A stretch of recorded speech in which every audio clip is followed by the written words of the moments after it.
김명수 대법원장 청문회가 있었어요. 대법원장 청문회. 그거를 뭐 동영상으로 다 보거나 하진 않으셨겠죠. 근데 이제 직업이다 보니 보잖아요. 귀찮지만 보게 돼요. 네? 보다 보면 이상한 대목들이 나오는데 그게 뭐냐면 뭐 특정 법무비서관의 인사 관련 문제라든가 또는 법관들끼리 회의한 것에 대한 내용이라든가 법원 내의 모임에 대한 정보라든가 이거를 국회의원이 알 수 없을 텐데 하는 정보들이 막 나온단 말이죠. 미전실과 같다고 해야 될까요? 그렇게 정보들이 모이는 막강한 곳이 법원 행정처인데 그런데 모일 법한 정보, 그런 데서만 나올 법한 정보가 나왔다. 법원 행정처라는 건 대법원장의 사람들로 요직이 채워져 있는데 그러면 양승태 대법원장이 차기로 올 김명수 대법원장 인준을 방해하려고 떨어뜨리려고 혹은 회방 놓으려고 이런 정보들을 그 법원 행정처의 사람을 이용해서 자유한국당에 줬다는 얘기잖아요. 이거는 내가 듣도 보도 못한 얘기란 말이죠. 전임 대법원장 체제가 후임 대법원장이 시작하려고 하는 것을 어떻게든지 막으려고 하는, 방해하려고 하는 그것도 정당을 이용해서 특정한. 사실 아직 증거가 없어요. 명확하게. 자, 그러면 제가 이렇게 생각하는, 저는 이렇게 추정하는 바입니다. 제발 추정만 해주세요.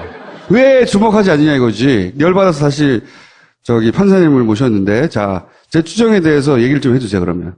제가 반론을 제기하러 이 자리에 나온 건 아닙니다. 판사는 이렇게 받아나가는구나. 동의하지는 않는다. 동의합니다가 아니라 반론을 제기하려고 나온 것은 아닙니다. 지금 총수님께서 하셨던 추정이 여기 계시는 분들한테도 그런 추정이 들 수 있을 것인가라는 거를 자료를 좀 준비를 해가지고 왔어요. 자료를 몇백 페이지를 보냈어요, 내가. 그래가지고 다 잘랐어요.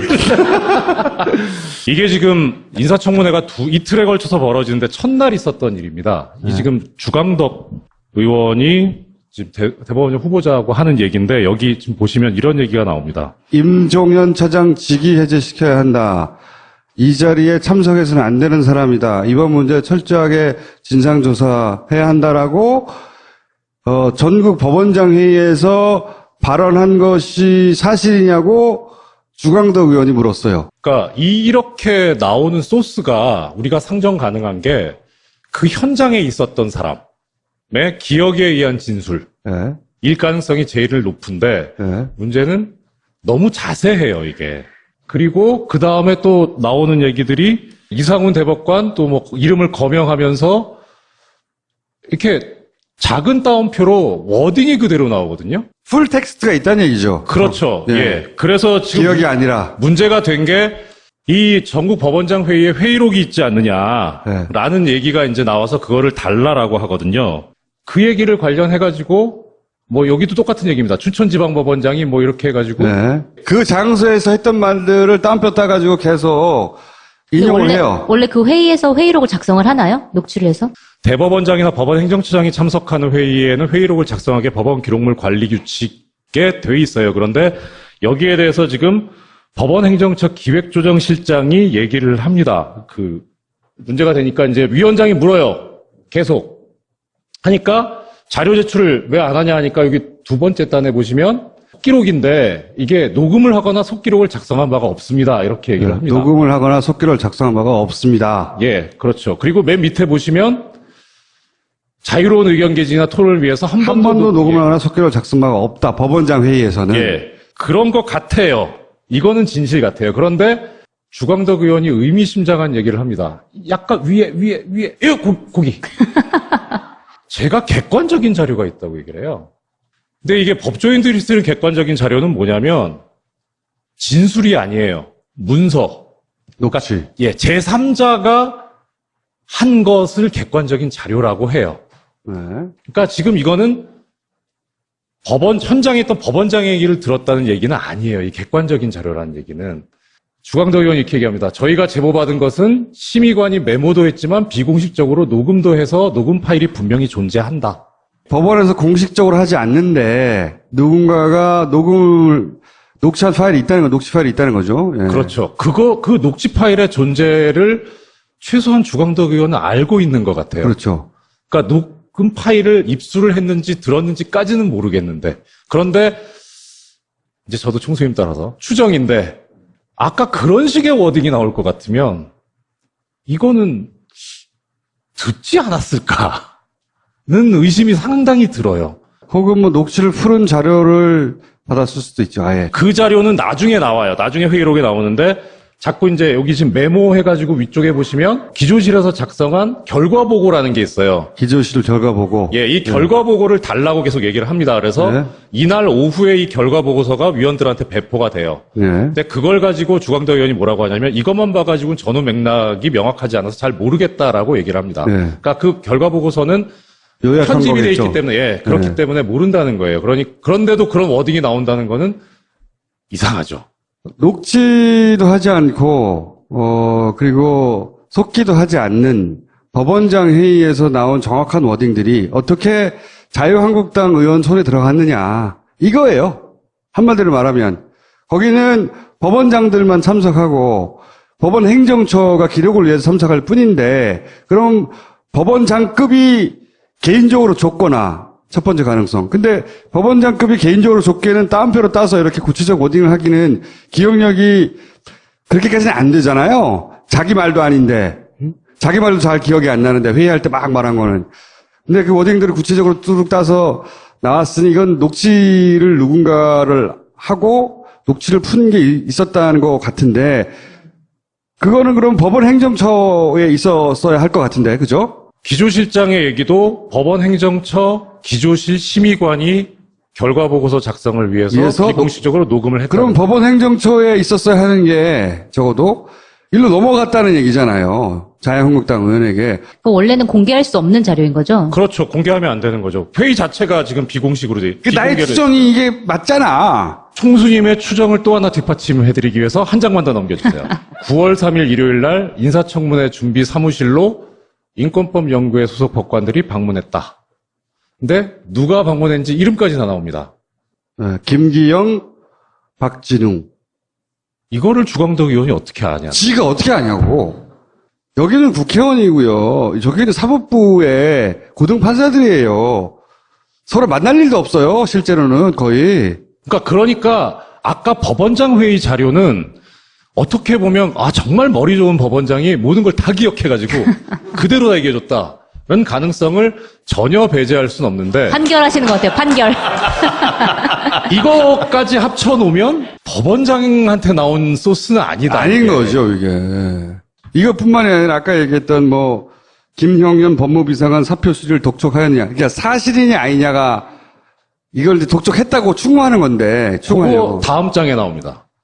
요게 이틀째인데요. 네. 네. 제보를 받았는데 네. 사표 그렇죠. 수리가 늦어지느냐. 이게 제보를 받았다는 식으로 표현하고 있어요. 받았다고 칩시다. 그걸 제보든 혹은 찌르기는 뭐라고 표현하든 받았다고 칩시다. 누가 줬느냐지. 요건 법원장은 아니죠. 그러니까요. 예, 여기서 가능한 거는 법원 그 전화를 행정처. 받은 네. 법원 행정처. 법원처 모 고위 간부죠. 이렇게 전화를 했는지 안 했는지는 우리가 확인할 수가 없어요. 그거는.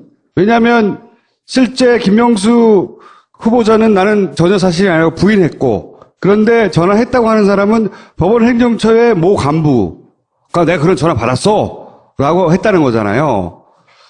그 점점점 법원 행정처가 소스가 아니냐라고 좁혀지는 것이고. 법원 행정처라는 곳이 이렇게 하는 이유가 그 예전에 판사 블랙리스트 사건 이런 것들이 막 터졌을 때 법원 행정처가 그거를 관리했다 이런 의혹들도 많이 나왔잖아요. 법원 행정처가 네.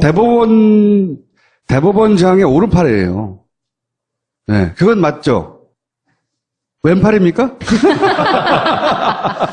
수족이죠. 네. 수족. 그거죠. 직제상 법원 행정처의 장은 처장인데 네. 처장은 대법관이 맡게 돼 있고 차장이 법원장급이에요. 그런데 전통적으로 전통적이라고 하긴 그렇고 최근에 법원 행정처 차장 하다가 다 대법관이 돼요. 그래서 거의 충견이 차장이 된다고 보면 맞아요. 임종원 차장이 최근에 이제 여기서도 나오지만 판사 블랙리스트라든가 이제 국제인권법 연구회 그 세미나 방해 네. 관련해가지고 문제가 됐었는데 네. 정말 열심히 했어요. 너무 열심히 해가지고 무리를 일으킨 거죠. 열심히 했다는 거는 양승태를 위해서. 양승태 대법원장을 위해서 열심히 일했다. 그렇죠. 예. 그러니까 어찌됐든 법원 행정처 입장으로서는 만약에 김명수 후보자가 대법원장이 되면 자신들이 했었던 그런 모든 행위들에 대해서 다 어떤 책임이라든지 폭로당하거나 예를 네. 들어서 블랙리스트가 그 컴퓨터에 있다고 그런 사건이 있었잖아요. 네. 그러니까 요약하면 판사들도 성향 분석에서 블랙리스트 명단이 존재했다라고 이제 폭로한 사람이 있어요. 근데 이제 그 블랙리스트가 거기 있는지 없는지 그러면 그 컴퓨터를 까보면 되잖아요. 그런데 양승태 대법원장 체제하에서는 그걸 안 까봐요. 왜? 누군가 쓰고 있기 때문에. 이게 말이 돼요? 응? 컴퓨터 좀 빌려줘요, 법원에. 응? 말도 안 되는데 그러고 있단 말이죠. 근데 이제 새로운 대법원장이 들어와서 그걸 다시 까본다든가, 전부 다.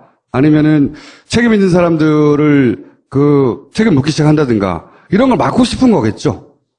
이렇게 저는 생각하고 있어요. 그러니까 탄핵이 이루어지지 않았었다면, 그러면 새 대법원장을 지명하는 사람은 박근혜죠. 그렇죠. 그러면 새 대법원장이 임명되는 일정을 봤을 때 기존의 지금 법원장, 고등부장급에서는 자기가 대법관이 되려면 어떤 스탠스를 취해야 되는가. 근데 난데없이 탄핵이 되면서 엉뚱한 사람이 지금 대법원장이 지명이 됐어요. 그러니까요. 이 사람들은 사실 날벼락이죠. 내가 대법관이 되거나 예. 혹은 대법원장이 될 수도 있는 사람들 군에서 종전에 대법원장 후보자로 상당히 유력하게 부각됐던 전수환 전 대법관이나 박시환 전 대법관 같은 경우에 고사했단 말이에요. 네. 그럼 만약에 김명수 대법원장 후보자가 부결이 됐다라고 낙마했다고 할 때 그 다음 카드가 누구냐? 네. 솔직히 없어요. 대안이 나올 사람이 없나요? 그러면 결국 갈 수 있는 방법은 종전처럼 연공서열대로 대략 이 기수에서 그리고 종전의 대법원이나 법원의 관행 분위기에 익숙하고 젖은 사람이 될 가능성이 현실적으로 그렇게밖에 없어요. 왜냐하면 사람이 없어요. 그러면 자기들 관리 안에 들어오는 사람들이겠죠. 그렇죠. 처음에는 총수님께서 조직적인 뭐라고 하셨는데 내가 처음 조직적이라고 했잖아요. 아니 사람들이 믿지잖아. 딱 보니까 조직적인데 누군가 개인이 일탈해서 특히 법관들은요. 제가 만나본 굉장히 모범적이에요. 보수적이고 방어적이고. 그런데 모험을 하지 않는 그런 사람들이 갑자기 지금 차기 대법원장의 인사청문을 하는데 뭐 자료를 찔러준다? 자기 개인적으로? 절대 있을 수 없다고 봅니다, 저는. 일단의 사람들이 자기들끼리 모여와서 자기들끼리 막 이걸 막아야 된다고 서로 부추기며 그것의 명분도 얻고 스스로 힘도 얻어가지고 같이 움직여서 누군가 갔다. 그렇게 생각할 수밖에 없는 일이 벌어졌다고 나는 생각했는데. 인사청문회 그 당시 준비할 때 사무실에 들락날락했던 사람들 네. 이거는 청문회 준비팀 안에 소위 프락치가 있다는 얘기밖에 안 되잖아요. 그렇죠. 그걸 네. 보고하고 있다는 거잖아요. 거기에 들락날락 하면서 그 정보를 빼서 절로 자영업자에 주고 있던 거 아니에요, 지금? 그러면 김명수 후보자는 지금 뒤통수를 맞고 있다는 얘기거든요. 그렇죠. 이게. 예. 이거는 심각한 거죠. 대법원장이 되려고 준비하고 있는데 그 정보를 빼가지고 임기 며칠 남지도 않은 대법원장 쪽 사이드한테 주거나 그걸 자영업자에 주고 있다는 거잖아요. 그런 걸로 추정돼. 특정 정당에다가 야, 얘 줘줘 이러는 거예요. 약간 이해가 안 가는 게 뭐냐면 그 조지는 내용이 그렇게 파괴적인 내용은 아니잖아요. 사실. 법원 아니지. 이 사법부 내의 시각으로 보면 자기들은 이거 심각하다고 생각하는 거예요. 자기들끼리는. 그 송채경화 기자님 말씀이 맞는 게, 네. 그러니까 우리가 저도 전엔 몰랐는데, 그러니까 일반 사회라든가 아니면은 이제 특히 언론 기자님들 뭐 정치계에서 보면은 사실 별게 아닐 수 있는데 아까 총수님 말씀하신 대로 판사들은 이런 행위를 절대 하지 않아요. 그러니까 조금만 이상해도 이건 그러니까 있을 수가 없는 일인 거죠. 유출한 정보가 심각해 보이지 않는 것까지는 이해가지만 그게 심각하든 심각하지 않던 유출이 됐을 법한 주체를 생각해보면 심각한 일인 거예요. 추정. 조직는 걸로 추정되고 있는 거야. 주광덕 의원이 진술이 일관적이지가 못해요. 이 회의록을 보면. 그러니까 왔다 갔다 해요. 이 출처에 관해서. 오히려 장제원 의원 같은 경우에는 이상한 소리를 하긴 하지만 진술은 되게 일관적이거든요. 네. 자기가 말을 하면서도 내가 나중에 법적 책임을 어떻게 피할까를 생각하면서 말해서 그럴지도 몰라요. 하여튼 뭐 그래서 이게 지금 한편으로는 주광덕 의원이 전과가 있잖아요. 저기 안경환 후보자 때 판결문 예. 예. 그 소스하고 이 소스하고 어떤 연관성이 있을까라는 것도 좀 사실 신경이 좀 쓰여요. 뭐 지금 증거는 없어가지고 발견하기도 쉽진 않을 것 같아서 그런데 조사해야 돼요, 이건 실제. 근데 듣고 보니 이분들은- 심각하지 않아요? 듣고 보니? 더 곤란해질 것 같은데 오히려 이렇게 했다는 행위 때문에 나중에 이제 김명수 후보자가 실제로 대법원장에 취임하면 이것도 상당히 큰 문제가 되지 않을까 싶은데요. 그렇죠. 일종의 차도살인을 하는 걸 본 적이 없거든요. 이거는 굉장히 드러나게 자기들은 조심했다고 생각하는 것 같은데 이 소위 국회의원들은 자기 광을 파는 게 더 관심이 있기 때문에 그렇게 보호해주지 않거든. 자기 광만 파는 거지. 그 사이에 삐죽삐죽 튀어나온 거예요, 이게. 주광덕이 이렇게 얘기합니다. 지금 법관들로부터 듣는 얘기입니다. 누가 이런 얘기를 저한테 제보하겠습니까? 예, 자백을 했어요. 근데 이게 지금 오전 발언 내용인데, 오후 발언 내용인데, 오전에는 뭐라 그랬냐면, 국제인권법 연구의 핵심 판사들이 한 30-40명 되는데, 그 사람들을 빼고 나머지는 우리가 아무리 알아보려고 해도 우리한테 협조를 하지 않습니다라고 하는 진술을 해요. 앞뒤가 안 맞아요. 숨기려고 하다가, 아까 예리하신 총수님 지적대로 광팔려고 한 자백을 해버린 거죠. 그러니까 이제 자유한국당과 양승태 체제는 사실 거의 한 몸이라고 봐야 되는 거 아니냐고 추정되는 정황들이 지금. 근데 저는 이거는 골 때리는 일이에요, 진짜로. 그러면 하나만 더. 하나만 더. 아, 오늘의 운세가 말 조심해라 했는데. 그냥 읽어만 드리면 법원행정처에 기획조정실이라는 부서가 있고요. 기획조정. 사법지원실이라는 부서가 있고, 사법정책실이라는 부서가 있고, 여러 부서가 있습니다. 근데 그 부서 중에서 기획조정실이 제일 중요해요. 미전실이랑 같습니다. 제일 보면 기획총괄심의관이라고 있죠. 네. 이 총괄심의관이 하는 일이 저겁니다. 2항에 보시면 여러 실국 사이에 중첩적으로 연계된 업무의 조정. 이게 뭐냐면 어느 한 부서에 특정된 업무면 거기서 하는데 어디에 있는지 모르는 거면 여기서 한다는 거고요. 이 자리는 미전실이네. 확실히 여기가 삼성에 미전실 하는 거 거거든요. 그룹 계열사들 조율하고 조정하고. 그러니까 아까 그 법원장 회의에서 비공식적으로 녹음을 했다고 하는 심의관, 그 심의관이 판사인데요. 네. 판사가 하는 자리인데 기획 1 아니면 2 둘 중에 하나일 겁니다. 보통 둘 중에 하나가 하니까요. 보도 보셔서 아시겠지만 그 국제인권법 연구의 활동을 저지시키기 위해서 인권법 연구의 소속 판사를 행정처로 발령냈다가 내서 당신이 블랙리스트 관리해라라고 하니까 나 이거 못한다 해서 다시 원대 복귀한 그런 사건이 있었습니다. 그래서 블랙리스트라는 게 터졌죠. 그 판사를 발령낸 자리가 이 기획 2 담당관입니다. 거기까지 자세히 알고 싶지 않고요. 그러니까 이게 뭐냐면 핵심은 기획조정실이 뭔가 이상하다. 만약에 이런 정보가 어디서 나왔는지 추정해 보자면 여기가 가장 그럴 법하다. 여기라가 아니라 여기라고 말할 수는 없어요. 증거가 없기 때문에. 예. 그런데 업무상 여기가 제일 가깝다라고 추정된다. 뭐 이런 말씀이시죠? 예. 예. 지금 좀 고통스럽긴 한데 그거 한 10번 정도 봤거든요. 네. 근데 사실 그러니까 첫날 부분은 좀 거의 분석이 됐는데 둘째 날 부분은 네. 좀 더 힘들더라고요. 감사합니다.